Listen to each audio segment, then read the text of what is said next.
Hello, everyone. Welcome to the Star Family Wisdom podcast. I'm Jenna Layden, founder of Star Family Wisdom and a former global vice president for Whole Foods Market. We're so glad you're here. Thanks for joining us. And I'm Sinead Wheelahan. I'm a former special needs educator and co-host of the Star Family Wisdom podcast. Star Family Wisdom Entirely is a paradigm-shifting podcast, a community, and an online school for your spiritual and cosmic evolution. And if you're watching on YouTube, don't forget to like and subscribe, share with your friends, and you can find the podcast on your favorite podcast app. Please leave us a comment, question, review. We really love to know what resonates with you, and we'd like to know what you want to hear more of. So we really want to connect with you. Please do that. And although Sinead and I only met last year, the journey and experiences that have led us here were so similar. 5 years ago, we each had experiences, ET experiences that changed our lives forever. And after years of exploration and research and healing, we know now that our reality is so much more expansive and beautiful than we used to believe. And we became friends really fast, started having long conversations about all of these experiences and unpacking them together. And we realized we wanted to share these conversations with you. Yes, because we know that we're at an important time in human history and evolution, and we know that we're not alone on this planet. So we wanted to share that information with you through in conversations, ideas, and lots of inspirational information coming from us, coming from wonderful guests that we're going to have on here to support you in this wild journey of being human. We're going to explore ancient clues about our untold human history, real life supernatural experiences, lost knowledge from the stars, and spiritual wisdom that empowers you to transform your life for the better. And being experiencers of supernatural phenomena and ET contact, it's important to us that we have open, fun, and mature conversations about what is possible, what is happening, and how we are evolving as humans. So part of our evolution is that we love all things woo, magic, mindset, science, spirituality, health, and wellness, and definitely extraterrestrial. And through these conversations, we want to explore how all of these topics, seemingly separate, actually connect to form the reality of our human experience. And things will get a little far out here at Star Family Wisdom, but we'll ground you in the science, research, and information that we use to expand our minds and open to the incredible nature of our reality. Yes, so together we want to discover and remember our place among the stars with you, help you to inspire the same. And meanwhile, we have a guest today who really did inspire us. We had the wonderful Linda Backman on with us today. Jenna knows more of her work than I do. So I found Linda years ago when I was early on my journey and working to understand the concept of past lives and the journey of a soul, and to understand the potential of ET human contact and ET past lives. So Dr. Linda Backman has wrote multiple books. She's the author of Bringing Your Soul to Light, Healing Through Past Lives, and the Time Between. She is the author of Souls on Earth, which I highly recommend, because in that book, she gets into her decades of research on the subject of past lives and what she has found, which is beyond what, some of our historical past life regression told us. So she's found that our souls have had lives on many different planets, and that, our evolution and our journey is not just Earth-based in some cases. So Dr. Linda Backman has also taught and studied with Dr. Michael Newton. Some of you may know him and his work.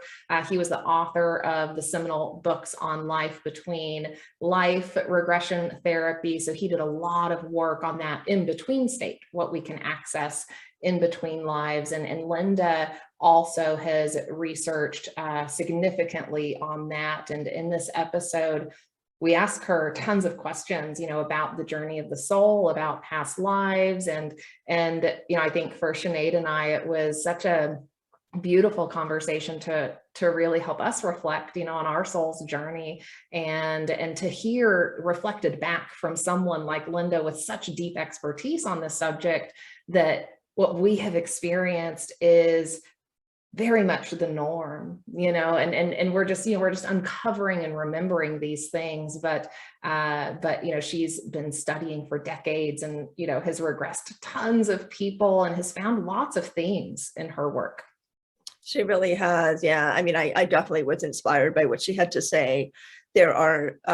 She's so careful in how she articulates her experience and her approach. She really wants it to come across clearly for the audience. It's really apparent that it's not just her. It's not for her. It seems like it's not just about her coming on a podcast and just talking about herself and her experience. It's really, important to her that what she's saying actually lands and translates for the audience, because that landing of the knowledge and understanding is really what she feels she's here for. She feels that she's here as a kind of gardener, or, I mean, I use that metaphor at the end of the interview, but she didn't disagree that, she's someone who's here to plant seeds on our reality to help us evolve and expand. And by doing the work that she's doing, and by the way that's changed her personally, that's how she feels like she's making a contribution. It's both in her personal life and in her professional life.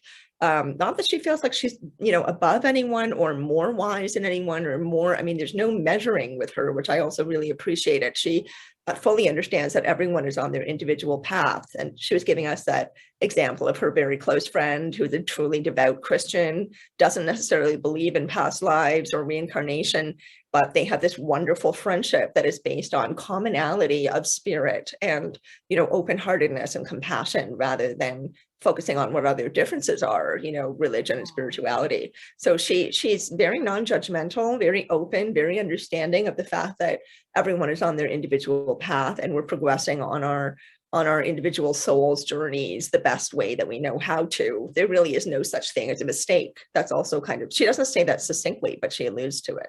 Yeah. We talked about the karmic process and how, we may go through multiple lives of, resolving karmic issues. And while, we can't make a mistake really in how we're living life and doing this whole, existence thing.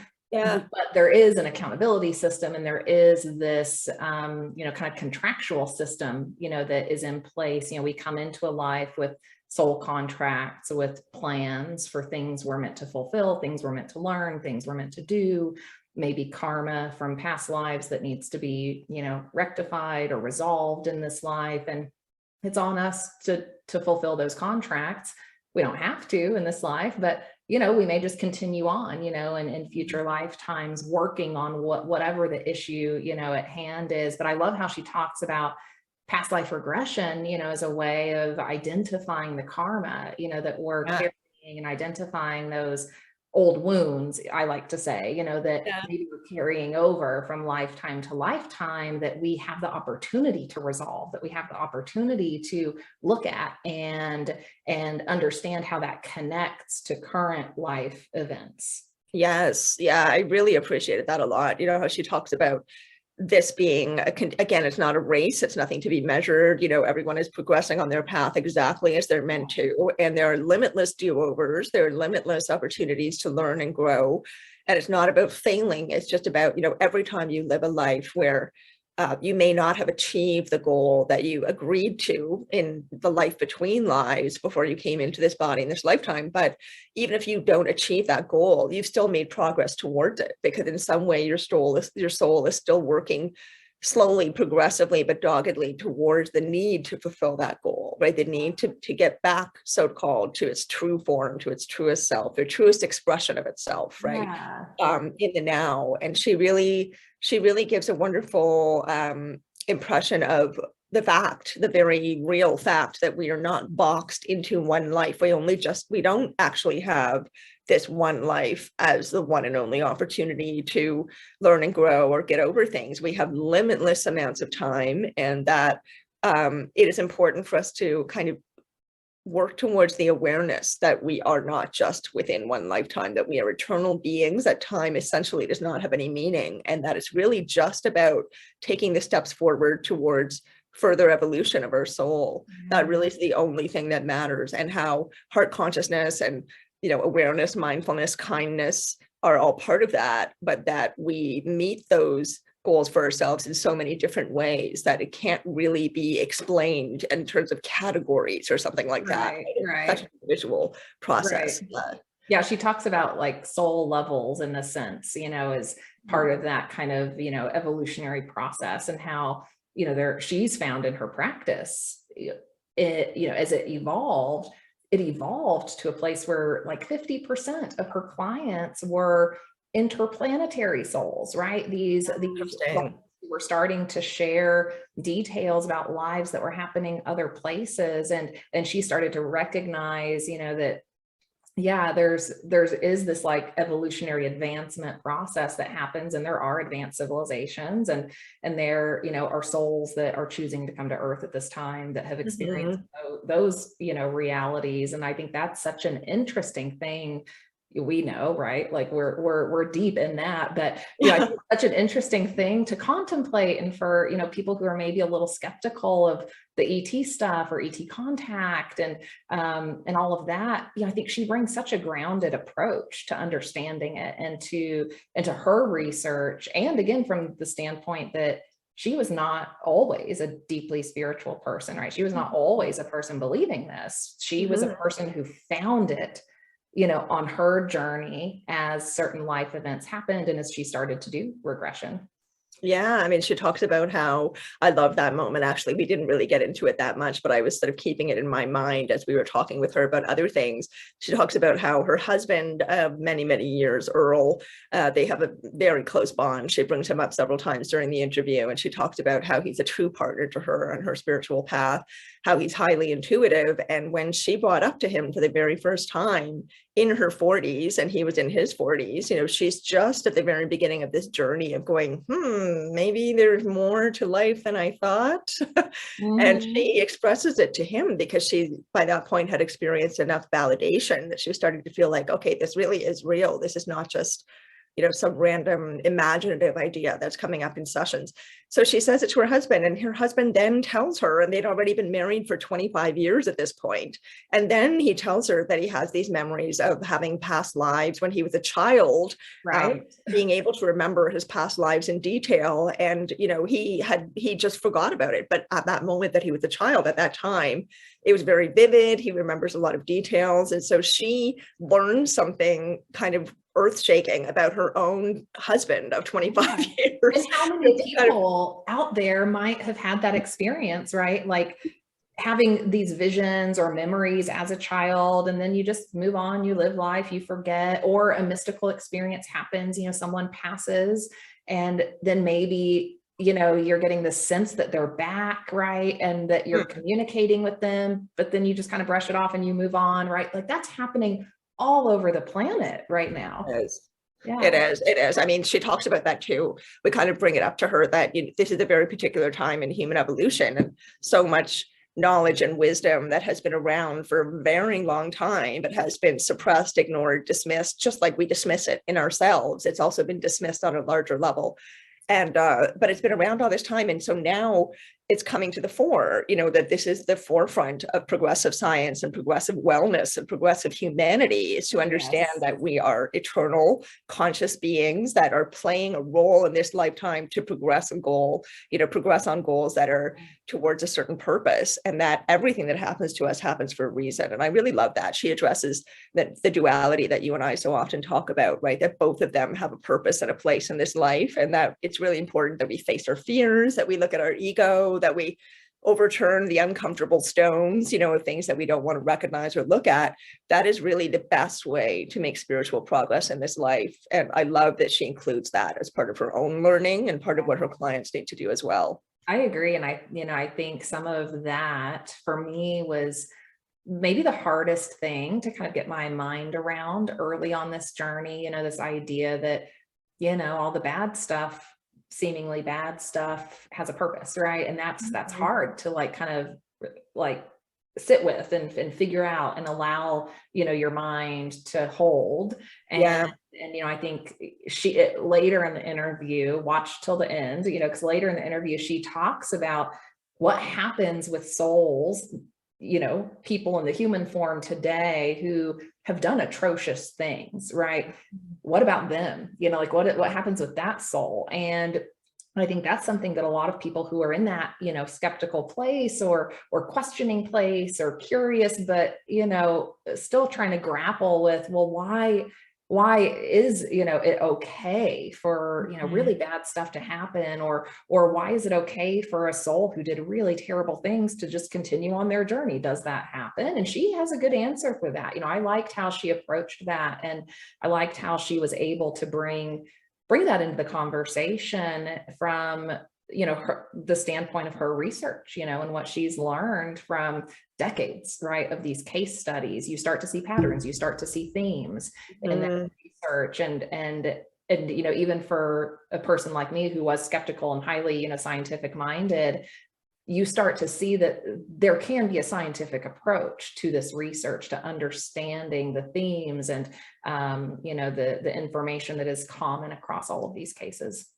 Yeah, that's something she addresses too. I mean, I first of all want to touch on what you said about it being really difficult for people to take in that there's a reason for really awful people, or really awful things to occur in the world or to occur to you. That's really not easy to digest. And she explains how that works as well. And I loved her explanation on that, as well as, what happens to those souls who really do really terrible things.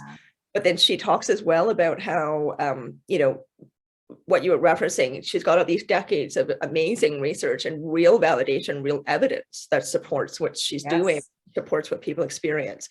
But she doesn't dismiss, because of the work she did and the path that she's on, she doesn't dismiss the significance of the wisdom of intuition in coherence with, in conjunction with the left brain, right? So she talks about the left brain, the balance of the two. You've got to have discernment, something you and I talk a lot about, right?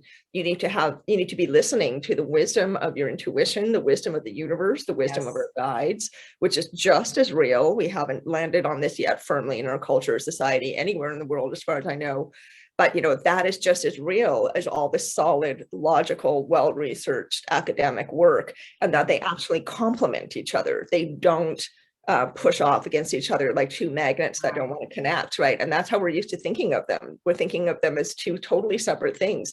But she really expresses beautifully that they come together to inform her work and her understanding. And she talks about the left brain skepticism, right? She talks about her own skepticism in her moments of experiencing guides communicating to her, right? And like, how do you even know that's real? How do you know that this is happening, right? And it was almost like she was reflecting back to me, my journey, like she was helping me remember those moments where I was able to arrive at a conclusion like, this is real, because there are these other factors at play that point to me not being able to make this up, and I loved how she brought that into the conversation, because I think that's an important part of this conversation, that we talk about, well, how do we know, and how does that intuitive knowing, come through us as well, and how do we allow, both to exist at the same time. And I loved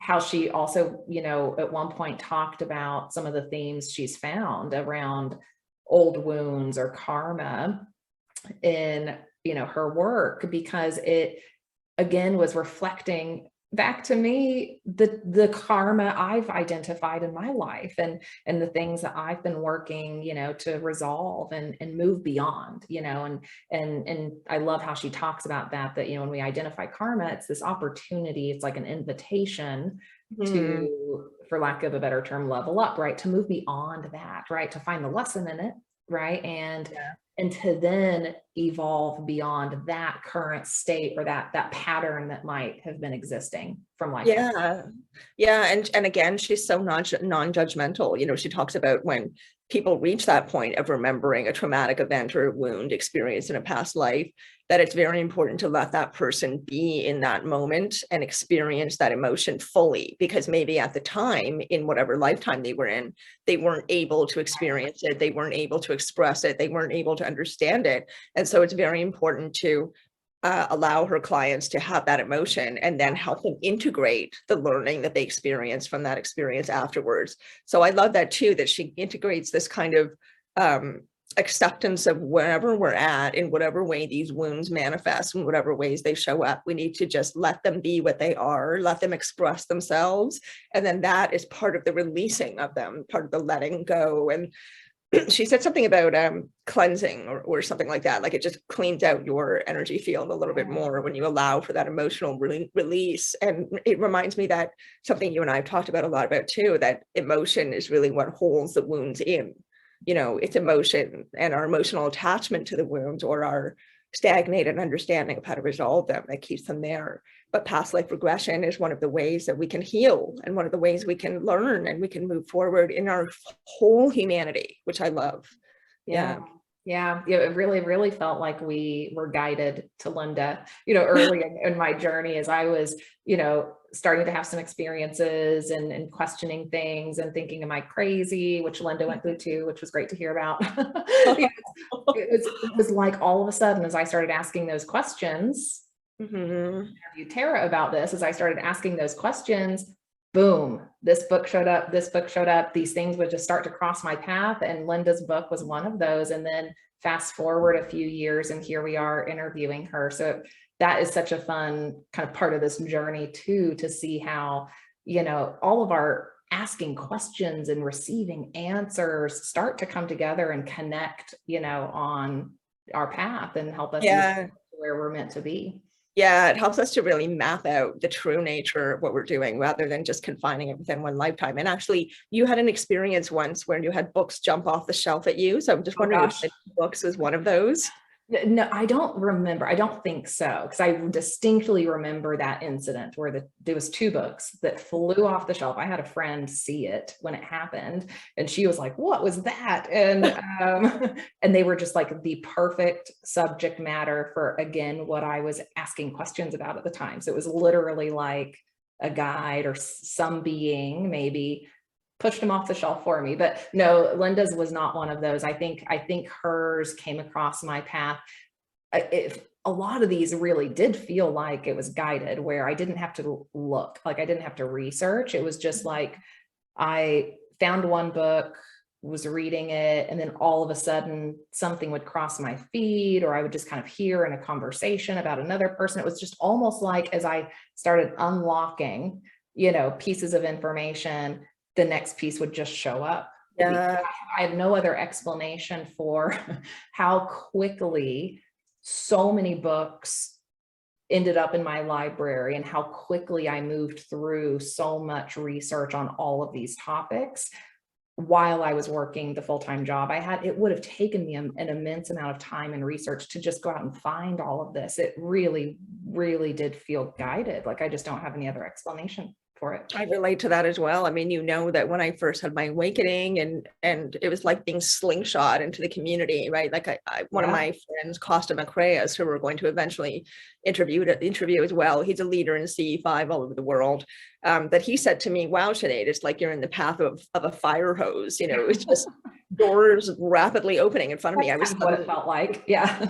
I mean, just all the right people just showing up in my life for exactly what I needed, or the right events, or the right timing, or opportunities. It was just really phenomenal. So it's so true what Linda says, that if you are receptive and you're willing, she says, willing to be on the path and willing to make choices to grow, then the universe supports you in doing that, and meets you in doing that, and gives you what you need. And so, she uses the word woo and says she's not much of a fan of it, but you and I have done an episode on woo, where we talked about it as essentially being the new normal, right? And that we're happy to be existing in the new normal. And Linda's right there along with us. So she's incorporating things that I think we can safely say were previously considered to be woo, are still considered to be so by some. But, there's a growing understanding that her work is real. The results are real. This is validated stuff. There's evidence for this. There are really learned people all over just the US, or just Canada, like just North America alone, who have written books, who have done talks, who have done research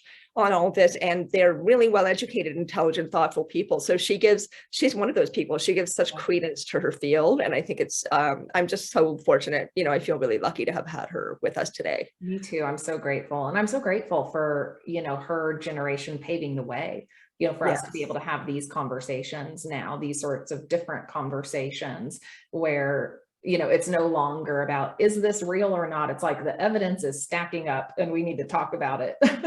Gosh, is it ever? Yeah. Is it ever? And actually, I'm Yeah. feeling a little anticipation as you say that. Yeah. We should dive into the interview with Linda. What do you say? Let's do it. Thanks All everyone for being with us today. Check out the show notes. We've got all of her info in there. Definitely get her book, Souls on Earth. If you are curious about interplanetary souls, star seeds, the idea of living lives on other planets, she gets into it in that book. She does indeed. She does indeed. And don't forget, as usual, to like and subscribe and share with your friends. Leave us reviews and comments. We always love to hear from you. We really want to know what you'd like to hear or see more of. So please, by all means, do that. And we will see you very soon on the other side. Yeah, we'll see you on the other side. Welcome, Linda, to the show. We're so excited to have you here today. Today, we have Linda Backman on the show, as we described in the intro. How are you today, Linda? I am very well. Thank you for inviting me. It's fun to be with you too. We're very glad to have you. We've been looking forward to this conversation for quite a while, and we were just chatting a little bit before we started recording about how you are a strong, really progressive female leader and female presence in the field, and we want to highlight the female voice and the female presence these days in our growth and our period of growth right now. So we're really happy to have you with us for that reason also. Yes. Thank you. Yeah, my pleasure. And it's always fun to cross the generations as well as women. I think that's a beautiful thing as well. Agreed. It feels like we're creating just such a fun community and network here as we do this, and bringing so many women together on these topics, on so many expansive topics. And today we're going to get into some very expansive topics. We haven't had too many discussions yet about past life regression. We're just now starting to get into that. I've shared a little bit about my regression personal story, on the show in previous episodes. So we're really looking forward to, hearing about your expertise, Linda, and your decades of work and research in this field, and what you learned as you were on this journey, because it's been a lot. You've written multiple books, which we have links to in the show notes, and which I've thoroughly enjoyed and have been very important for me on my journey, and validating some of my personal experiences. So maybe before we get into some of the more expansive parts of your work and journey, we can just start with your origin story, how you got into the work you're doing, and what were some of the very early moments that triggered your passion or inspiration around this work. Okay. It's funny. Obviously, I get asked that question, Jenna, a lot. And I always wish there was time. One of my fascinations is, as I work with people, or as I even get to know someone that's a friend or a family member, it's like, what's that circuitous journey that we follow in our current life as who we are, and especially from a spiritual perspective, begins to surface. So I'll try to make this not horribly crazy long. Let me just say that when I was about 25, and I'm sharing this early piece simply because it was a pointer in the direction of where I was headed, but it took 20 more years for me to get there. But so let me just say that when I was 25 years old and married and a mom of a 2-year-old, I was pregnant with our second child, and that was a very challenging pregnancy. It was, Mrs. Backman, I was not a psychologist back then, so you couldn't have even called me Dr. Backman back then. It was, Mrs. Backman, well, you might miscarry this afternoon. Oh no, it looks fine.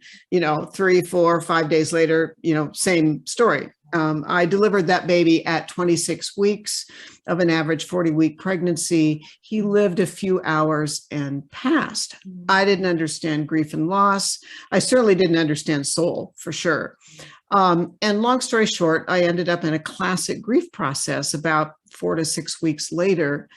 And it took many, many months to find friends that could support me in understanding what I was going through, and then to find a therapist who wasn't so totally conventional, and so that was the little plant that popped its head above ground, tantalizing me about soul, death, dying, coming into the body, out of the body, but it didn't go anywhere spiritual. It just led me to understand what happens when we grieve, and in particular, what happens when we grieve the passing of a child. So fast forward 20 years later, I'm a psychologist in private practice. I'm in a group practice of psychologists and psychiatrists, actually not very far, Jenna, from where you live at the time, where you live now, where I lived at the time. And my original colleague, a man whose nickname was Bud, a man, almost 15 years younger than I, sadly, and sort of horrifically for his family and friends, he passed from a type of lung cancer in 1993. And when he passed, and now I know my guides, my own higher self said, okay, Linda, we're going to fling, and I almost can't talk without my hands for those that can see me on the screen. So this door flung open, and I had to decide whether to walk through it or not. The door that opened was sort of, you might say, two-part. One part was I could feel Bud's energy on the other side. I could sense he was there. I could sense he was talking to me. I had no doubt it was him. Wow. I had minimally read one book about past lives, maybe 9 months before that. Didn't know if I even believed in reincarnation. And as Bud was present, obviously from the soul level, talking to me across the veil, and because this started happening not long after he passed, within a day or two, we might say he was barely across the veil. And what I mean by that is that his soul energy that had left his body, I now comprehend, was, if we think about 3D, third dimension, his soul was only in fourth dimension, meaning only in that astral plane of energy that sits in between Earth and the higher realms. So he was talking to me, and he began to show me scenes of past lives we had shared. So I thought, well, either I need a therapist and maybe I need medication or whatever, tongue in We cheek. all ask ourselves that. Yeah, we all have that moment on this journey. Yeah, totally. Or there's something to this. So then I said to my husband, who at the time, who's still my lovely husband, which is wonderful, but we'd been married about 25 years. My husband spent 30 years as an academic, as a professor and administrator. We're very liberal people. We had never spoken one word about soul, reincarnation, don't ask me why, but it had never come up. So I said to Earl, who knew my colleague, they'd been lunch and golf friends. I said to my husband, here's what I'm experiencing. And I honestly thought that my husband would look back at me, and it's like, almost like shake his head and go, I don't understand. And I don't know what's wrong with you. But that's not what he said. And so he looked back at me calmly, and I could tell from the look on his face that he wasn't weirded out at all. And I said, so you don't think this is crazy, is that right? And he said, no, I don't. And I said, oh my gosh, I'm really surprised. I said, why don't you think this is just, the looniest, woo-woo-est, if there is such a word, kind of thing? And here's what he said. So he paused and he looked at me and he said, well, I guess I repressed, and he's not a psychologist. So he said, I guess I must have repressed something that happened to me as a child. And I said, what are you talking about? And he said, well, only now do I remember that when I was a child, maybe age 10, he said, I remembered my past lives in detail in my own private time and space. My past life memories surfaced for me in my intuitive field to do that. And Earl said, I knew it was real. But he said, Earl is my husband, obviously. And he said, but I never told anybody because I thought they would think I was crazy. So the bottom line to that is I felt like I had support and permission to kind of go in a direction I never dreamed I would go. And I began to study the soul, regression, past lives, how do we plan our lives, et cetera, et cetera. And what is the Bud that you're mentioning? It wasn't Bud Hopkins by any chance, was it? No, Regressionist? Okay. no. Okay. It seemed like it was too early in your own journey at that point to have met him, but he was one who also passed very quickly. He was a past life regressionist too. But I'm just, there's so many things about what you just said that are jumping out to me. One is this feeling of that Earl described of just knowing, right? That's something that has come up for so many of us in this field and this field of exploration. And, you know, this journey that we're on to explore, why are we here? What is this really about? Who are we? What is the purpose of all of this? Right. We're asking these questions. And then when information comes to us, we just know. That's how people always phrase it, right? This feeling that every cell in your body just resonates with this knowledge of understanding. It is a very holistic experience of knowing that is quite different than just knowing in your head. So I'm wondering if you can describe for yourself any experiences that you've had like that and how that might have, you know, had a ripple effect for you afterwards. That's kind of ineffable, right? It's not something we can really explain. It's not provable. It's not something we can see or touch, but it's so real. And, you know, it leads us to these paths. You're fully on this path now of researching something that is apparently, you know, woo, as you were putting it earlier, but is so much at the forefront of our current science and where we're going. You know, so it's just fascinating how people come onto this journey, and that feeling of knowing is often part of it. Yes, and I'm sure you both know, I mean, we often come onto this journey. Well, let me back up a step. I find that when I'm working with clients, they almost come in, you know, a couple of flavors. It's almost like strawberry and vanilla. You know, the strawberry flavor is the client who comes for a regression and says to me something like, oh, Linda, when I was 5 years old, I was talking to my guides. That's the strawberry, you know, I'm thinking about an ice cream cone with a, you know, thinking about boule, the word for, you know, a ball of ice cream in French, with ice cream. And then the vanilla is me, or perhaps the two of you, I don't know, I was 46 years old when I fell into this kind of work. And yet now I've been guiding regression. Now you all, doesn't matter, have a sense of where I am in the longevity of this current lifetime, but I've been guiding regression for maybe 28 years. But what I love, kind of to pertain to the comment you just made, is how can we, this I think is part of the purpose, many purposes for why I do this kind of work, but part of the purpose is let's demonstrate to people how this is right-brained and left-brained. Yes, And I love that. just without jabbering too long about that, by that I mean the right brain piece is that knowing that, you know, you use that beautiful word ineffable, that knowing that a non-believer, if they don't choose to accept this, which that's people's choice, it is going to go, well, Linda, how did you know it was Bud? And blah, blah, blah. But over here is my years of regression work, where regression work I see as a little bit of a scientific research project. That's not the reason I do regression.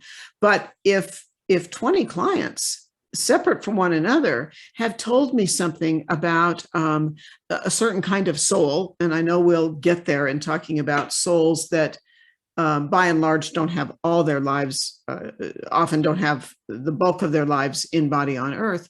But so regression's so right-brained and so left-brained because it's scientific research case by case. Yes, I love that you bring that up, because as I started studying past life regression and reading tons of books, you know, yours have been a part of that, it became very clear for me that we've got substantial evidence as to, you know, the journey of the soul and what happens after death, bodily death, and what we can know about, you know, our many lifetimes and aspects, you know, of our soul. And so I'm curious, you know, from your years of expertise, you know, what are some of the, I guess, themes that started to emerge for you as you progressed, you know, in your individual, you know, sessions with people and started to, you know, compile, you know, hundreds of cases? You know, what were some of those themes that started to pop out?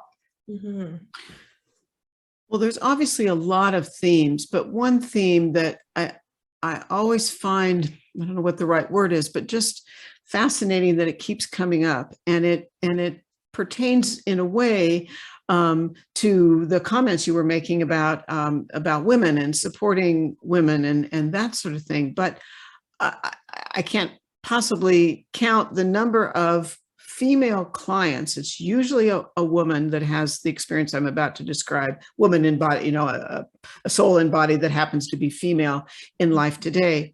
A female client comes and she accesses a past life. And in that past life, she has some kind of what I might call a loss issue.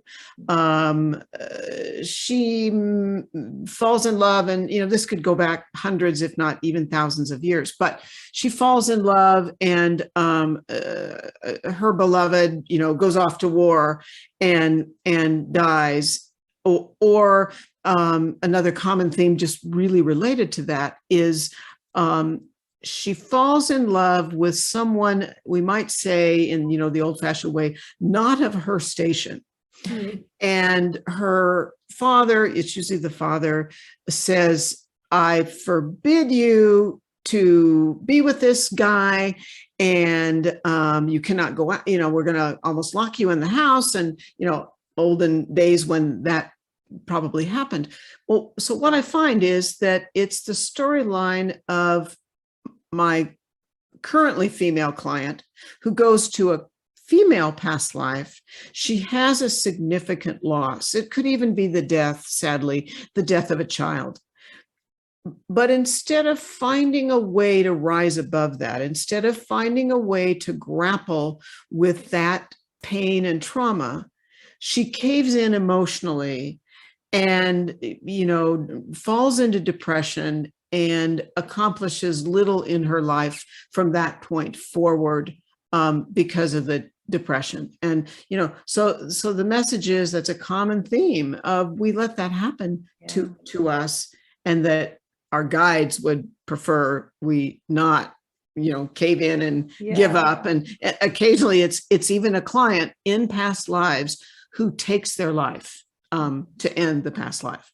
Mm-hmm. So you're talking kind of about soul paths and also soul bonds, and how those things can be interrupted by our own mindset and attitudes, regardless of what time we're living in. If we choose to go with the negative or go with defeat and minimize ourselves, and we can't be truly on our path, we can't truly connect with our soul, I guess, equal in that life. And when it comes to a love bond, Jenna talks a lot about wounds and how wounds are part of, our makeup in this reality. And that part of reaching our true potential is to go back and heal those wounds, whether they're psychological, emotional, in the energy body. They can be placed in all different areas of our being, but that these wounds can just go on and on and on forever. And unless we resolve them, unless we essentially gain the power to face our fears, right? And to face our grief, to face the things that feel ugly or uncomfortable or horrible or overwhelming, we tend to want to run away from them.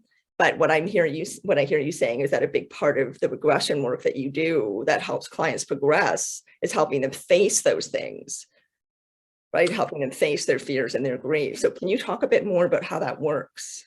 Yes. And the way you just described it is beautiful, because what you just described is soul evolution.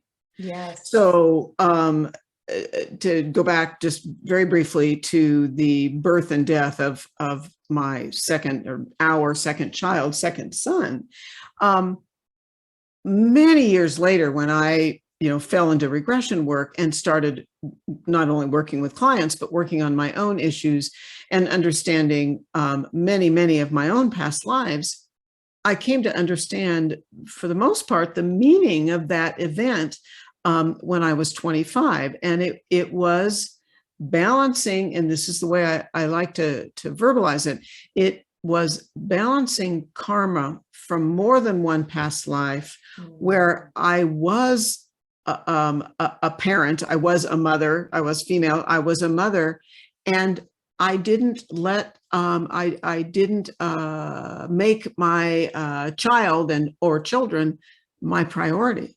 Wow. And and that may sound like to some people like, oh, so that's what our guides do.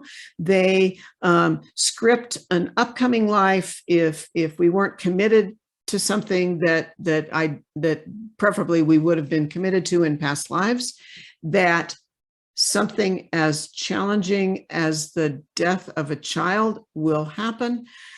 But the truth is, yes, it does, not for everyone, obviously, but it does work that way. So, what was I going to do with having this child die, falling into depression, and fortunately finding a therapist? Now, I was not in the field of psychology back then. I had not stepped into this world of psychology and psychotherapy as a practitioner. In fact, it's one of the reasons I became a practitioner, is I found such value in me being guided by a therapist that that's what led me to become a psychologist. So when you're having sessions, oh, sorry, Jenna, I just want to kind of harp a little bit more on my question, because when you're having sessions with clients and they're facing these difficult things, how does that work? Because in so-called real life, it's very hard for us. We don't want to deal with those things. We don't even want to deal with aging, right? We just pretend that these things don't exist. So when you're in these sessions, the whole point is resolving these wounds. How does that work? And are you basically asking, so how does anyone begin to resolve these wounds? Yes, like in the past life regression methodology, how to help a patient with that, a client with that? Okay, great question. So I'll say a couple quick things, and just as an entree into that whole topic. So I train people in regression work, both past lives and between lives regression work, and people will often say to me, "Oh, Linda, well, I can't take your training because I'm not a credentialed psychotherapist." And I say to people, please don't think you have to be a credentialed master's level or doctoral level psychotherapist to be an effective regression therapist. You need to be spiritually oriented and committed to wanting to learn to do this kind of work, but you do not have to be formally trained in psychotherapy. At the same time, what I say to them that kind of pertains to your question is, it's essential for me to support people learning to guide regression by saying, when your client goes into the depth of the emotion, so let's just say in the past life, and this could be a male client, male today, and so let's just make it even more complicated. So it's a male client, and that male client in the past life is female. And that male client births a child in the past life, and the child doesn't survive. And whether it's a male or female client in life today, the client in the midst of the regression begins to sob and sob and sob. And all clients don't sob and sob, no matter what they're learning, and some do. And so one of the answers to your question is, let the client have the emotion. Let the client, release. The fancy word in psychology is called abreaction, which just means cleanse the wound. Yeah, releasing emotion. Yeah. Yeah, exactly. Yeah. Be angry, be sad, and the reverse can be true too. Be joyful, whatever it is. But then I also say to the person who's learning to guide regression, but don't let your client get stuck in it. So let them cry, but then help them move forward. You don't want them crying for 30 minutes and waylaying the entire regression. So part of the healing is cleansing the wound in that manner. And then for some clients, and it just varies client to client, then there may be work they do beyond the regression. That could be journaling. That could be, they might occasionally be seeing a psychologist, a psychotherapist, to do general work for themselves, which then they can add in the grief work. But I don't find that all clients need an ongoing separate therapist to work on it. But you guys probably know this from your own lives. It's like we don't heal what we don't face. And so face it, own it, let it be real, and then begin to work with it to move it forward. Integrate. Yes. And I want to reflect back on what you were talking about related to the karmic process and that evolution from lifetime to lifetime, because, what we're, getting the sense of here is that there is this journey of learning and growth that's happening from lifetime to lifetime. And we end up in sometimes these karmic patterns, it seems like, or at least that's my understanding. And one reason we need to face some of these wounds that we're carrying from lifetime to lifetime. And, the two themes you were mentioning related to women specifically are the exact two big karmic themes that I've seen in my past lives that I've been working to heal and evolve from. And so I think that, is just something I want to reflect on for a moment and maybe have you speak to a bit more around that, just multi-lifetime journey that we're on, and how your clients have been able to connect the dots on these storylines, that start to form when you access this information, and how that can then also maybe inform a better future for ourselves, and how we can use that information to then forge a different path in our life. Maybe can you give us some examples of how, that's come up, for different clients you've worked with? Yeah, there sounds like there's such a presence of choice. Yeah. Yes.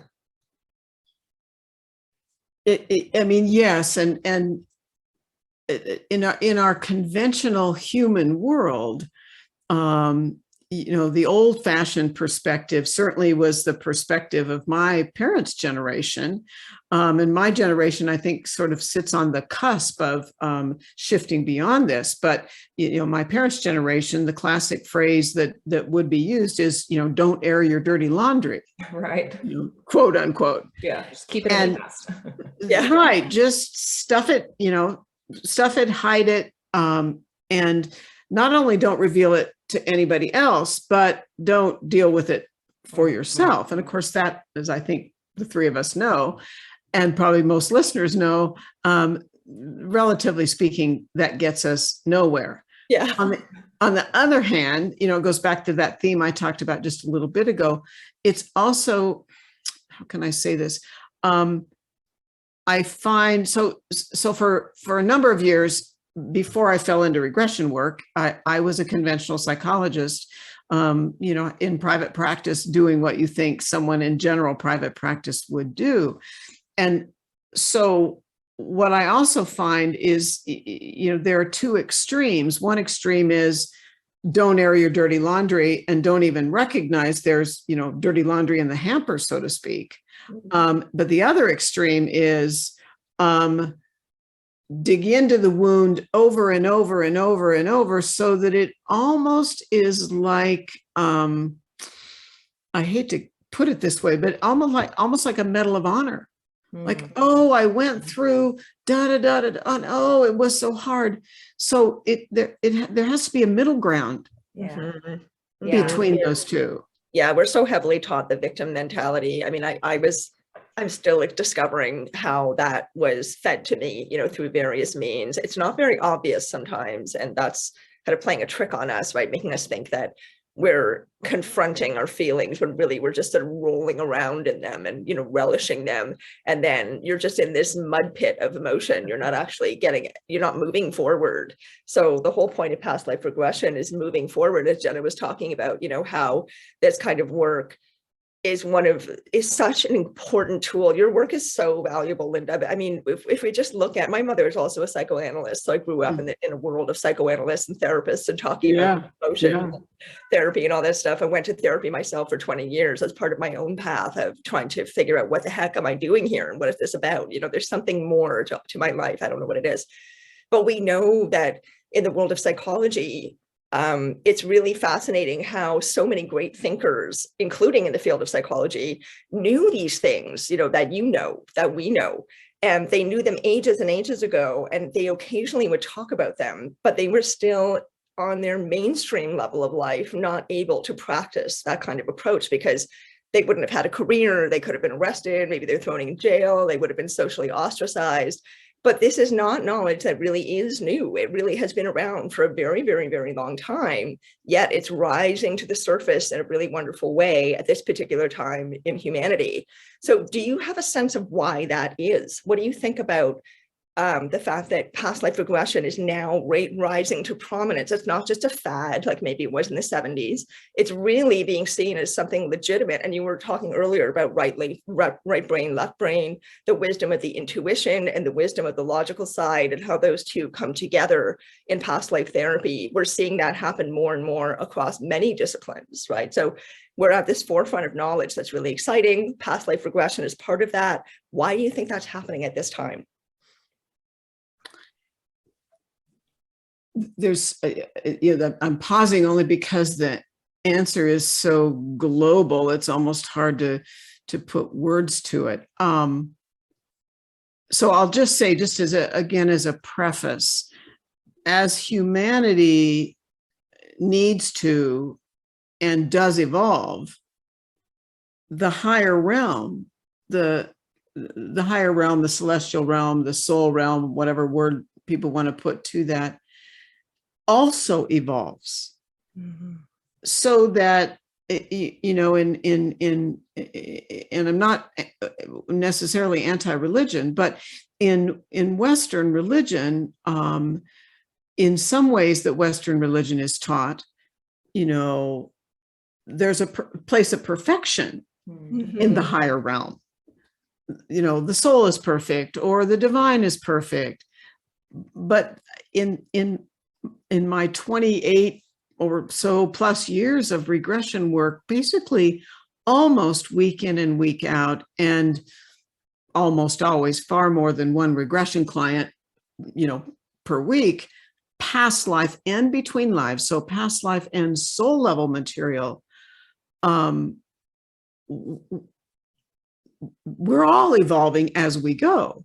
So that I think the answer to your question is, because we're at a place where, it's kind of funny. And then I start hearing my guides talking to me in my head. So we've progressed in so many ways in our human culture. We've progressed. Just take IT alone. The IT world is just, moves so fast and progresses so fast. Mm-hmm.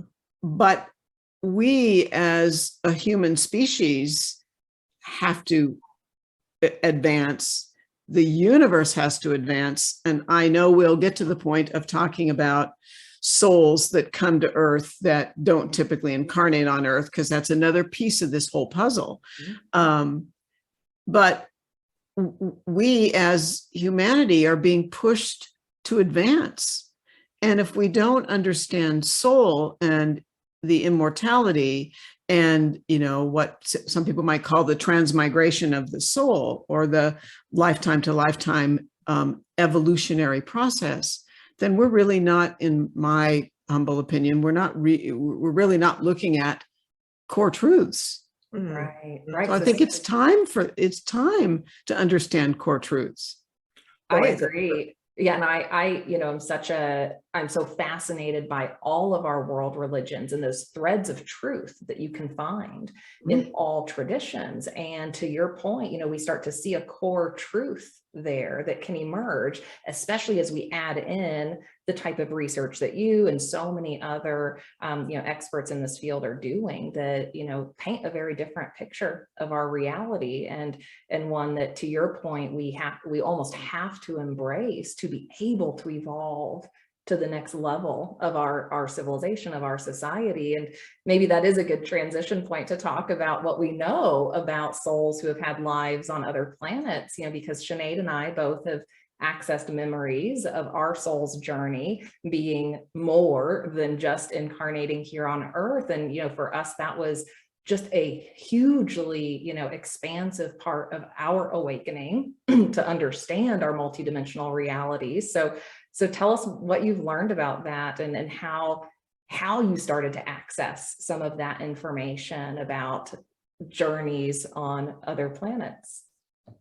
Well, that's where, Jenna, that I have no doubt that we all have guides, and that our higher self is that resides in the higher realm, that soul energy we don't bring into our body, that we're tied with a strong cord from that slice of incarnate soul that causes us to be alive is directly connected to the remainder of our soul. Well, so just try to put this again in a nutshell.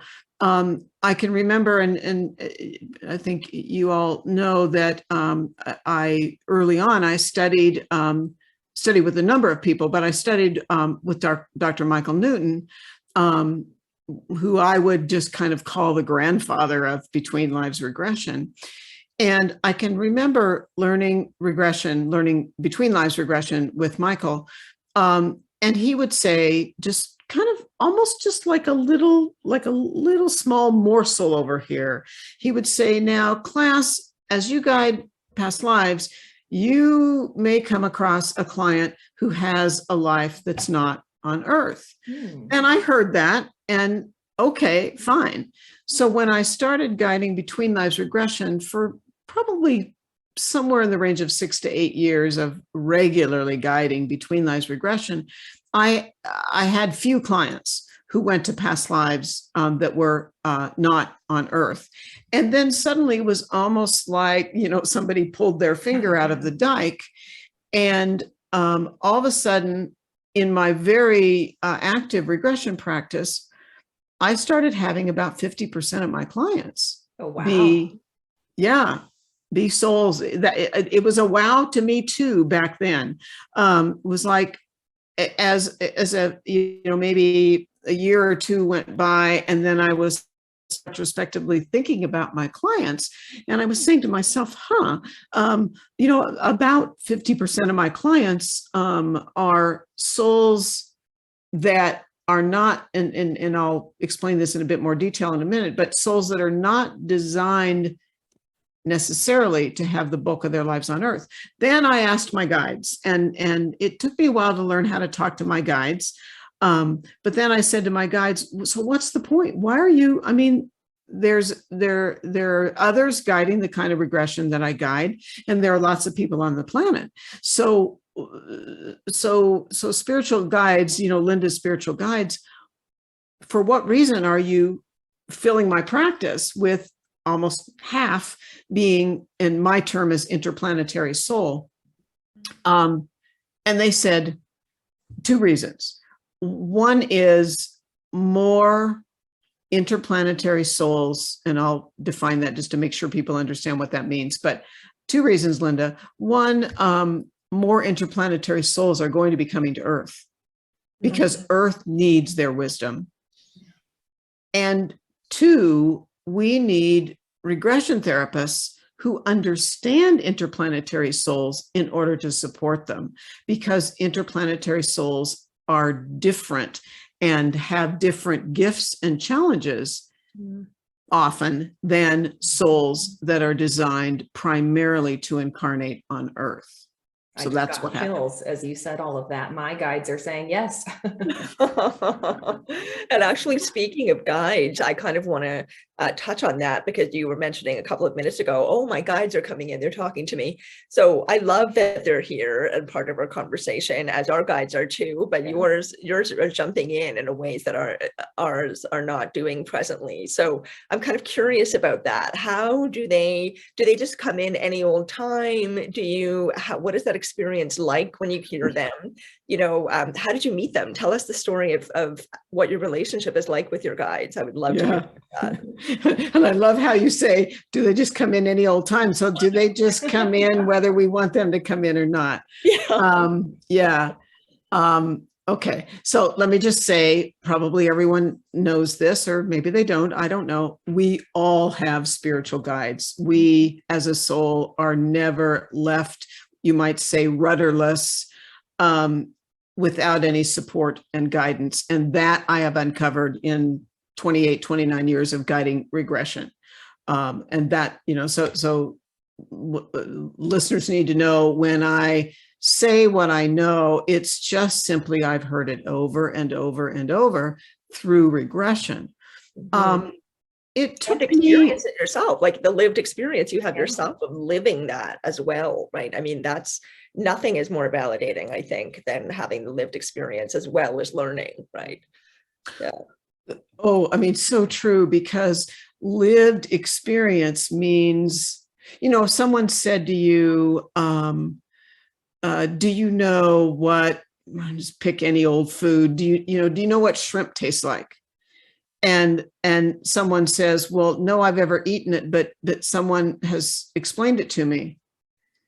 You can't. Lived experience is completely different. To eat it and taste it is, you're not going to get the sense of that unless you do. Well, here's where I feel inclined to bring my husband in again to this picture. And this is partly my journey, but this may be other people's journey who are listening. So, remember, everybody, that until my husband and I were in our middle 40s, we didn't talk about anything spiritual, even though my husband had these past life memories that he forgot about. So, my husband was a great help, because once I started guiding regression, he's very intuitive. He's far more intuitive than I am, even though I want to say to everybody, we're all intuitive. So, please don't, pull up a name in your head, everyone, the most well-known, highly respected medium or channel that and say, well, so-and-so, I'm leave names out, but so-and-so is intuitive because, he or she is a well-known channel or medium, but I'm not true. We all have the ability to channel our own soul energy and our own guide. So anyway, my husband opened up to more and more allowing himself to tap into this intuition that had always been there. And he would connect with a guide of his, which was easy for him to do. And he would say this guide told him, my husband's guide, told him to call the guide teacher. So my husband actually is a channel. And so he began to channel his own guide, and that guide helped both of us.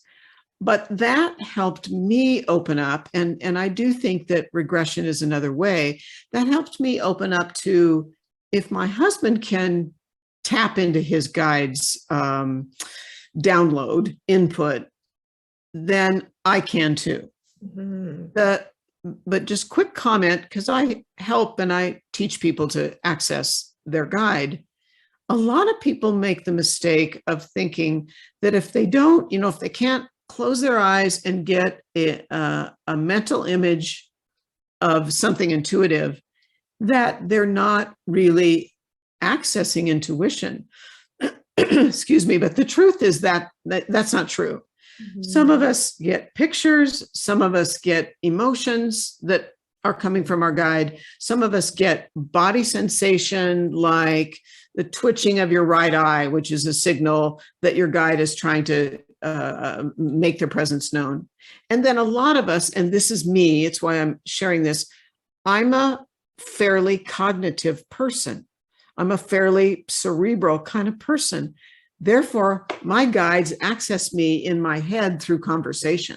And I just sense that they're talking to me. It took me a long time to learn to trust that. Yeah. How did you? Because I think Jenna and I can relate very much. Right? Like, how did you first meet them? And then what was that process like of figuring out, okay, this is my voice and this is their voice, being able to tell that difference? Because sometimes it's such subtle difference at first. It's so subtle. It's like the thickness of a piece of paper. You know, you can't really, you really have to concentrate to understand the difference, and then gradually get more familiar with it, and you don't need to work so hard. But when you first met them, A, how did that occur? And then B, how did you develop that communication with them? Well, there's maybe three answers to that, if I can try to hold all these thoughts in my brain. Part of it's trust. And, you know, we, as the three of us and others know, we don't live in a world that teaches us to trust our intuition. Right. Yeah. You know, you don't in, you know, fourth grade get an hour a week from your teacher or a special teacher who comes into the classroom and says, okay, I'm going to teach you how to trust intuition. Now, this did begin making a bit more sense to me when Bud talked to me back in '93. And because I knew him so well, I just knew it was his energy. Yeah. But at the same time, about, I don't know, a week or so later, after I was sensing him communicating with me, I sought out a person that lived locally that could channel and do mediumship work. And because my left brain was just screaming at me like, oh, how do you know this is real? Blah, blah, blah. So I scheduled an appointment maybe a week or two after Bud had passed, and had a session with this channel / medium. And she started telling me things that she had no way of knowing. Like, Bud told you XYZ. Well, she didn't know what Bud had told me. And she was telling me what he had said to me. So I needed, you know, I needed that trust. But a couple of other answers to that question is, one, spontaneity. It's like, you know, a few moments ago when I said, oh, my guides are, it's like I'm talking and trying to sound coherent. But it's not exactly like I hear a voice. It's just like this cognitive input that is just not there, and then it's there. Right. Okay. That's what it's like That for makes me. sense. Yeah. Yeah. Yeah. It's me just a long like, time to trust snap that. your fingers. Yeah. Yeah. The other, just one more quick thing. This goes back a few years. I don't remember how long, but I noticed some years ago, 6 to 8 or so years ago, that at times I would feel like someone walked up behind me and put their hand, just like opened up, flat palm, put their hand on my left shoulder blade. There was no one behind me. And I realized this happened once a day, once every other day, or something like that. Now, by this point, obviously, I'm very much into regression and, you know, understand a lot of things about soul and intuition. But finally, as I question, now, why do I keep getting that sensation back here on my left shoulder blade? It dawned on me, probably again, it was cognitive download. It was my guide trying to get my attention, that my guide wanted to speak to me. So that's the example of a body sensation that is intuitive and is your guide. And once I realized it was my guide trying to get my attention periodically because I wasn't paying attention to my guide, it stopped happening because I was paying attention to my guide. Wow. Do you ever just sit down and ask your guides questions? Like, what's that like for you? What's your process or practice around that? It's interesting you're asking that, just because lately I've been doing that a lot. Yes, it's like there are periods of time, this probably happens for a lot of us that are spiritually oriented, intuitive, you know, or we might call ourselves, you know, woo-woo kind of people or whatever, although I don't love that term, woo-woo, but I did an episode on that. Actually, we did a whole episode on being super woo and being weird and proud of it. And, you know, this is the new normal kind of thing. Anyway, just wanted to. Oh, I like that. I like that. Well, I, you know, obviously I work with a lot of clients. I also teach virtual classes, and I know for myself, as well as a lot of spiritual people, that many of us have a certain amount of sleep disturbance. We might have a string of nights where we sleep fine, and then all of a sudden, a night or two, we are not sleeping well at all. Or sometimes spiritual people just are challenged in terms of sleep. For me, it's periodic.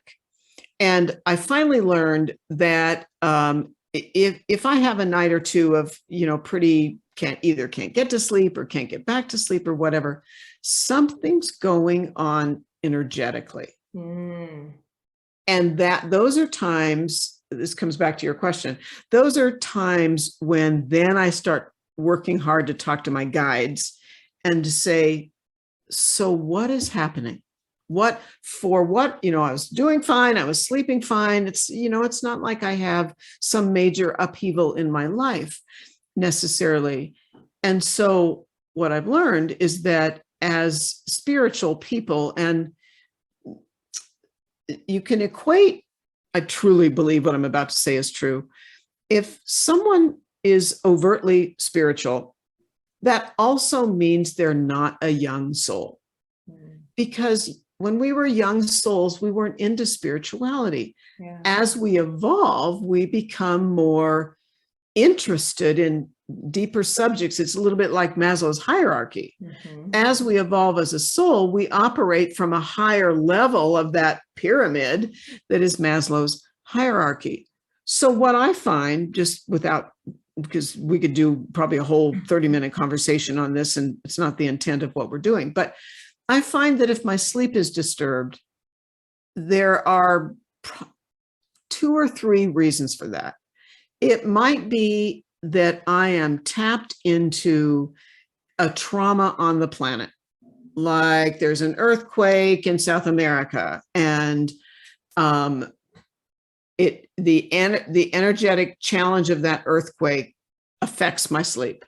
So that sometimes it's a literal on the earth event. It also can be at times when our soul, let me make sure, I want to try to be clear about this. When our soul energy, our higher self, is either taking on new responsibilities in the higher realm, which probably means new things are going to happen in our human. It's as above, so below. Yeah. So sometimes my higher self is taken on an additional or an altered responsibility at the soul level. And so my soul is, you might just say more demanded. Usually something new will happen in my current life as well. And that elevation, or almost some amount, you might call it DNA shift, is going to happen as we're stepping up into something new, either into something new as a human, into something new at the soul level. And often one happens and then the other happens, and it can be either way, start in either place. That makes so much sense to me. And I really hadn't thought about it on that level. I love that. And I'm going to remember that when I have those nights. Yeah. Or maybe I'm a little restless. I don't want to offend our guides, but I want to go back to the Interplanetary Soul conversation and hear a little bit more about what you've learned about those souls. So you just talked about, spiritual beings, spiritual people being, maybe more evolved, advanced souls. And I would imagine that's true for the ones who you're finding are interplanetary souls. So what have you learned about these souls who are coming to Earth and the types of lives they've had out there? Okay, great question, and kind of a complex answer. So what I've learned, let's kind of start simple. It's like trying to make it clear and not too complicated. I have learned that when souls are conceived, when souls are created, a soul that is going to incarnate primarily on Earth in order to evolve lifetime to lifetime to lifetime is what my term that I've been given is an earth-based soul. That just means that soul was created to primarily embody on Earth. Then there's an interplanetary soul. And just so people don't get confused with that term, some people use the term ET soul, same thing. Some people use the term starseed, same thing. Okay. I was just given that term interplanetary, but ET, starseed, and probably other related terms that people use means the same. An interplanetary, or what I call an IP soul, an interplanetary soul was created to primarily not embody on Earth, to primarily embody somewhere other than Earth. And if an interplanetary soul comes to Earth, which is the only way I've learned about them because they've been my clients, if an IP soul comes to Earth, they come for basically one reason. And that is because they come from an evolved culture in the higher realm. They come from a particular celestial setting where the culture is highly evolved, far more evolved than humanity. And an IP soul comes to Earth to aid the evolution of humanity. Now, that's not to say that the IP soul client doesn't have a life plan, doesn't have other intentions for their incarnation. But by and large, because they are rather advanced, we have more and more IP souls coming to Earth because we need the perspective and the wisdom. So they're choosing to come? They're volunteering? Yes, it's my understanding, Sinead, that a soul is never forced, or a soul cannot be coerced to incarnate if they choose not to. So is choice something that is inherent? Is choice, I mean, the reason why I'm asking you this is Dr. Michael Newton, I've read his books, and I know he trained you, and I've read one of your books so far. I admit just the one, but I will get to the other ones. But there's this theory that, let me back up a little bit again. My personal experience and my personal understanding is that karma and choice and contract all come into play when it comes to our lifetimes. But there are some people that think that we choose our contract, so-called, our lifetime and what we're going to do and the experiences we're going to have, and that karma maybe has nothing to do with it. But I don't really understand how it can't have something to do with it, considering that we're eternal beings and we're going through so many lives and our actions have consequences. That's just how energy works, right? Energy and vibration. Kind of like what you were saying a minute ago about someone picking up on an earthquake in South America. There is a web that is interconnectivity that surrounds and includes all of us. And so we can feel things from that far away. But when it comes to beings who are here on Earth now, who have either chosen to be here or not chosen to be here, what do you think about what happens prior to them coming in? Do you think that it is a combination of contract and agreement that we then forget, of course, when we come into this lifetime, and karma and choice? Is choice always there, is really my question. I think the total answer is yes, that choice to incarnate is always there. Okay. Incarnation is always purposeful and not willy-nilly. And an interplanetary soul, well, yeah, it's complicated. An interplanetary soul is still working on karma. Right. But because they are so advanced, they may be working on karma. If we think about soul evolution on a 10-point scale, they may be working on karma that remains in the latter stages of evolving. And so, but that doesn't mean that they don't have karmic issues to work on. Now, all of our lives, it's my understanding, again, from years of regression, our lives always have a plan, a purposeful intention. And sometimes clients will come for regression and they'll say, oh, I must be such a young soul because my mother died when I was 12. Then my father was an alcoholic and he left. And then I had a serious health problem when I was 18 or, so I must be a really young soul because I have so much stress in my whole life. And I say to them, it could be the reverse. It could be that you are a highly evolved soul and you're not only cleaning up latter stages of your own evolution, but in part because you are a rather experienced soul, you've come to be a teacher as much as you've come to clean up karma. Mm-hmm. Because you have a great deal of wisdom because you've been in you've gained if we just try to put it on, I always hate to use education as a way of demonstrating it, but just if you're getting your master's degree, you're expected to have a certain amount of intelligence and a certain amount of be a self-starter and be ready to dig into that. So if you're an advanced soul, then you've gained a fair amount of wherewithal of how to embody. But again, the more advanced we are, we also come in to serve as teachers. Right. And so we probably take on bigger challenges, right? If we're more advanced, right? Correct. We kind of have to take on bigger challenges to continue to advance, it would seem. Is that what you've found? Yes, we take on, yes, I think that's totally right, Jenna. We take on bigger challenges. And the other piece that I think is really important for us to talk about is what else is unique about the IP soul?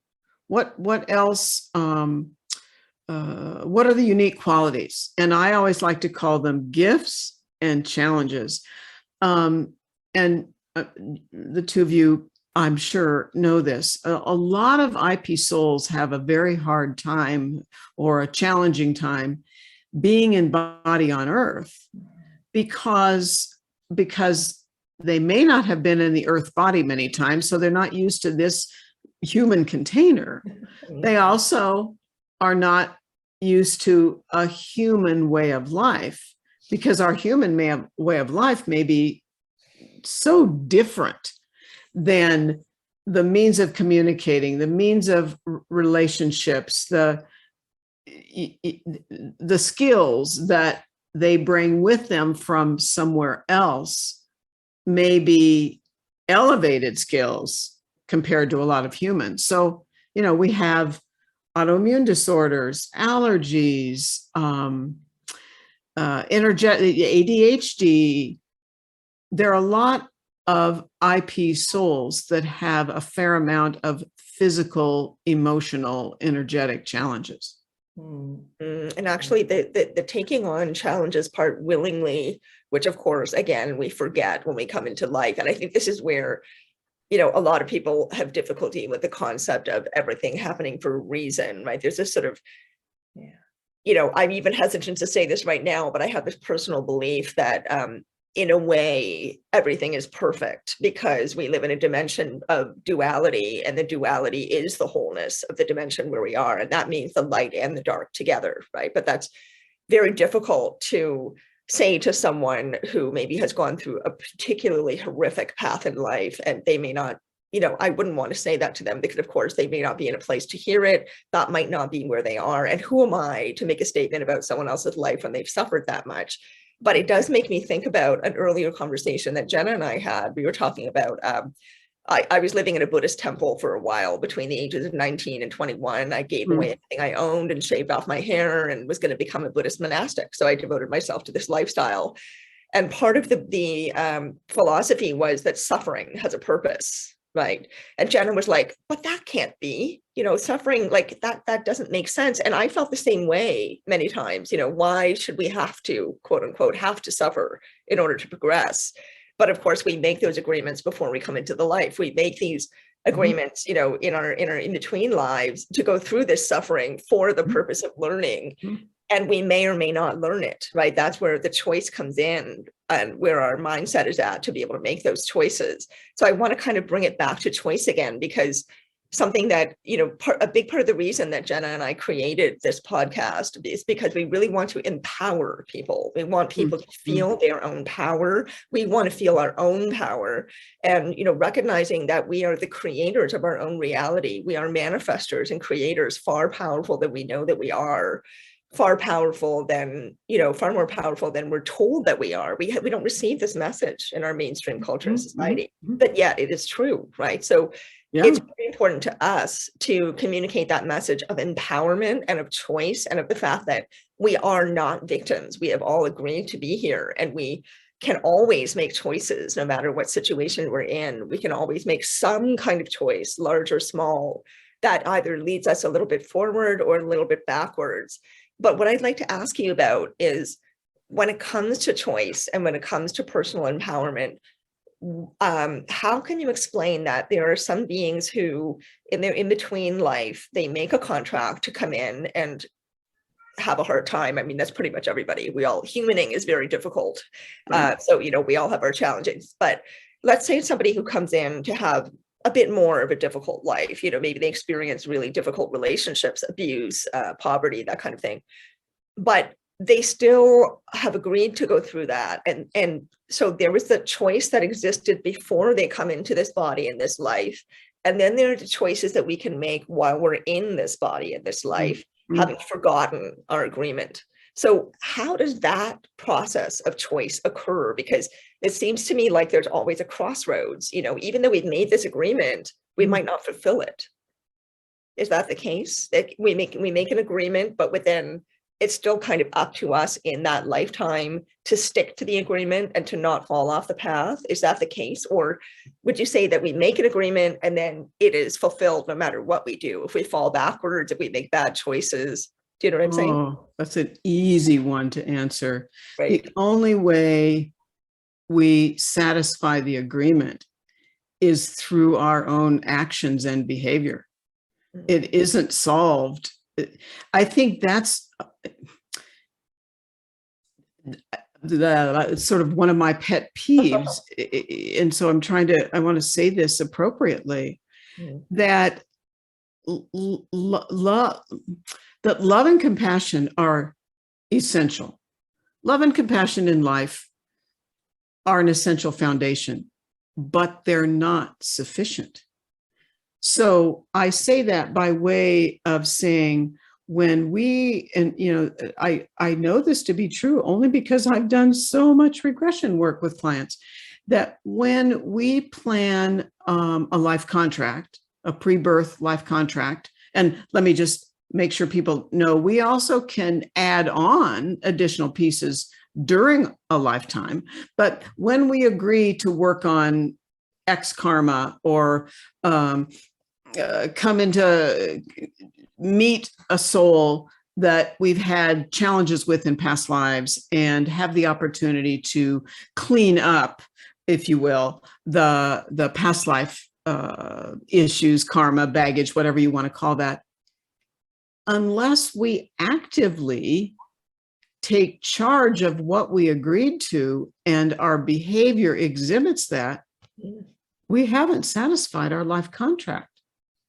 So we can essentially be making the same agreement before we come in for a few lifetimes. Oh, yeah, yes. In fact, I mean, we may have a significant karmic issue that needs to be cleaned up. We had a past life where if someone wasn't the same skin color or belief structure as ours, we said hurtful things to them, or we somehow exhibited our, negative attitude toward how they're different from us. It might take 10 lives to clean that up, or it might take one life to clean that up. That's our own choice. But no one cleans it up but us. I mean, that is it's the foundation that, there are other teachers besides Michael Newton that came to understand this, that's been further substantiated, at least in my regression work, over and over and over. But we are in charge of our own destiny. That no one fixes that for us or blocks it for us if we're willing to stay on the journey. Does that mean we always make the most perfect decision every time we come upon a karmic issue? Of course not. Our guides realize we live in human bodies, at least on this planet. And so for the most part, our guides give us another opportunity and another opportunity and another opportunity. And unless, and I get the question asked of me a lot, Linda, what about despots? What about authoritative leaders such as Hitler or Saddam Hussein or current leader of the country of Russia? Those souls will at the end of their incarnation, those souls will absolutely come upon a panel of elders, and they will have to answer for their behavior. And there are times, if it's, Hitler's always a classic example that people ask me about. If it's a Hitler type person, a true despot who committed genocide, then often that soul is either kept from incarnating for a period of time, held at a lower, I do not believe there's any such actual thing as hell, because it's never shown up in 28 to 29 years of regression. But that soul must be accountable for their behavior. I love that you use the word accountable, because I've always thought of the karmic process as this accountability system for the universe, right? That, to your point, we will face what we have done and then have to account for that and move through additional lives to correct that, to rectify. Yeah, totally. What has happened. Yeah, it's not easy to do. Any of us who want to face our shadows, our ego, our fears, all our flaws. It's not something, again, that we're taught to do, that we're supported in doing, in our mainstream culture and society. As a blanket statement, of course, there are exceptions, but the responsibility, taking personal responsibility is such an incredibly important part of it. And you wouldn't think that necessarily, you don't hear responsibility and spirituality necessarily used in the same sentence very often, but it is crucial. Linda. Yeah, go ahead. I'm curious from your standpoint, as people are watching this and hearing about, the karmic process and, maybe getting curious about their karma and, what they have to maybe clean up, for themselves. How would you guide someone to start approaching that? What would be step one? Would it be doing a past life regression, or would that come maybe a little later in understanding, issues in the current life? How would you guide someone on that? Yeah, that's a great question. If the person that comes to me and asks the question that you just verbalized, Jenna, if they're if they understand just the bare basics of soul incarnation and soul evolution, then I would suggest, yes, they start with the past life regression, and then that usually leads to the longer between lives regression. But if they're not yet in a place of understanding soul, just to put it that way, then that might be the person who, needs some conventional psychotherapy before they step into something, that's spiritual. Right. So I think it just varies with the person, but people, I often explain to people how they can discover their past lives in their current life. Yeah. And even without regression, how they can begin to get a sense of what happened in the past that's showing up in the present. And our past lives absolutely show up in our present. They show up with people in our life. How we Sometimes, decorate our homes, right? How we decorate our homes or how we dress ourselves. Yeah.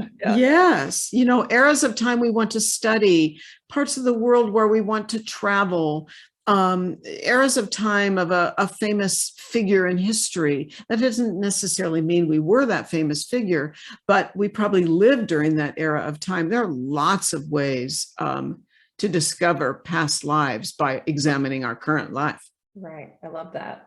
I That's love such that good too. advice. Yeah. Yeah, it's all interconnected, right? Yeah.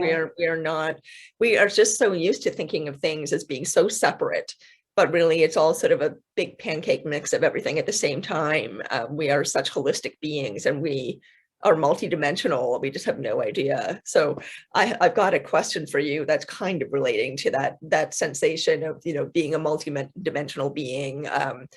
Because I think Jenna and I both have a little bit of that sense, and I'm assuming you do too. The more we progress on this path, our reality expands, our sense of self expands, our knowledge and awareness expands, and these other things start to come in. So my question for you is, we talked a lot about your clients and the work that you do and what you've learned, but I'm curious for you as an individual person in just your personal life. Forget even for a moment that you're a therapist, that you're a regression therapist. How has your own beingness and your own life changed as a result of coming onto this path and all the things that you've learned? Who are you now as a result of this? Boy, I mean, it has changed enormously. It would be interesting to have I have two very adult children, one in her 40s, later 40s, and one in his early 50s. But they knew me. They were college age by the time I and their father as well, my husband, fell into this kind of work. So, they know us now and what we do, but in the beginning it was quite a surprise because they weren't raised with this mentality. My whole view of life is different. I believe that almost everything is purposeful. Someone I meet, a request I get, it's interesting. I think I'll here's an example. Maybe this will round out the whole picture. I have a friend. I have known this friend since I was about 13 years old, a female friend. And we've been dear friends through the years, but, long periods of time would go by when we exchanged a holiday card at the end of the year, and then there'd be a period of years where we'd have more contact. And over the last 2 or 3 years, we have had a great deal of contact, partly because this dear friend's husband passed. And we were in each other's weddings, blah, blah, blah, blah, blah. My dear friend is deeply, deeply traditionally Christian. Okay. I am not deeply, deeply. There's nothing wrong with that. I was raised actually in a Jewish family. I am not a heavy ritualistic Jewish person, but I still live my life to some extent with that orientation that I was raised with. But my friend has a very different perspective of life. She knows a little bit about what I do, and she's not completely a believer in soul evolution and past lives, but we are the dearest of friends. And what I realized in the last 3 years, as I've spent a lot more time with this friend, is that it's purposeful for us to be close, not because she's going to ask me anything like you guys are asking me, and not that I see the world quite the way she sees it from her traditional Christian perspective. But we've shared many lives with each other. And we've shared many lives where we were not, to some extent, in different, operating from different belief structures. She is probably one of the most caring, gracious, kind people that I know. And I would never consider ending my friendship with her, because I know that there's a plan and a purpose for us to be close at this point in our lives. And so because of my perspective about soul, past lives, shared lives, which again, I know I've had many lives with her, it is purposeful to be close with her. And we just stay away from, I don't make critical statements to her about her beliefs. She doesn't judge me for what I do. In fact, on occasion, she'll stick her toe in the water and she'll say, "Now, you've talked a little bit about, Linda, that you've guided clients in past lives and your clients went to the time of Jesus. What's that like?" And of course, my ears perk up. Like, oh, why is she asking me that? Well, I think it's partly because, her guides know what's real and what's not. And I don't bring that up unless she brings it up. But my view of life is so far beyond just this life that it causes me to know we are to be close friends. So I don't know if that answers your question, but that's what came to my mind. I think that's such a beautiful perspective, and I think so many people on a spiritual path, sometimes start to struggle, with others in their lives who are not also on that path. And I think that's just such a beautiful message to kind of, end on, for the audience, that, you can see that beauty in that relationship and the beauty in how she operates as a human, in her life.